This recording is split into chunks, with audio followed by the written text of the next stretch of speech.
ए जी सुना तानी का है? आज जन्माष्टमी के त्योहार बा।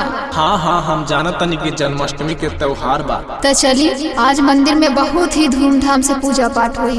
हाँ तो चलो।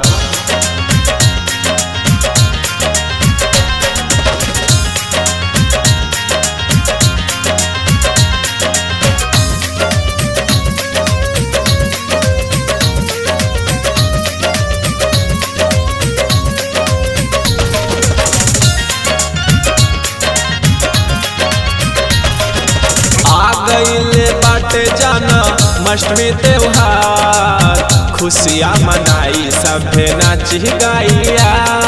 चलल जाई कान्हा के दरबार, खुशियाँ मनाई सभे नाची गैया। आ गईले बाटे जन्माष्टमी त्योहार, खुशियाँ मनाई सभे नाची गैया। चलल जाई कान्हा के दरबार, खुशियाँ मनाई सभे नाची गैया।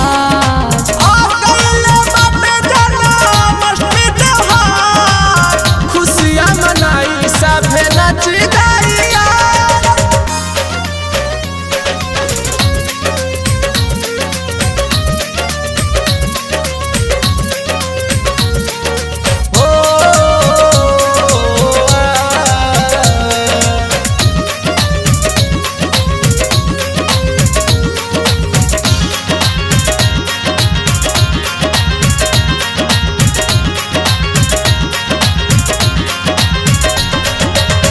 साज के बाटे जाके कान्हा के भवन हो, एही से सब करा भाग जाई मन हो।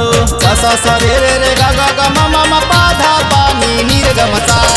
बन जाई सब कर बिगड़ल मान हो, चलो सब चल के कैला भजन हो।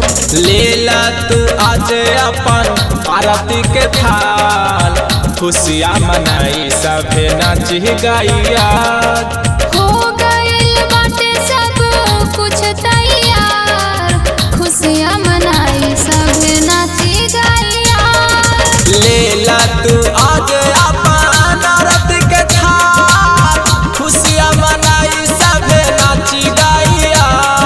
हो गइल बाटे सब कुछ तैयार, खुशियाँ मनाई सभे नाची गैया।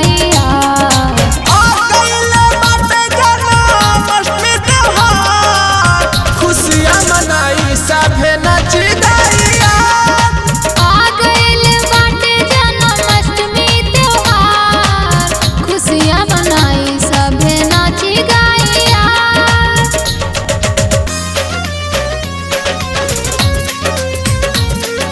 हो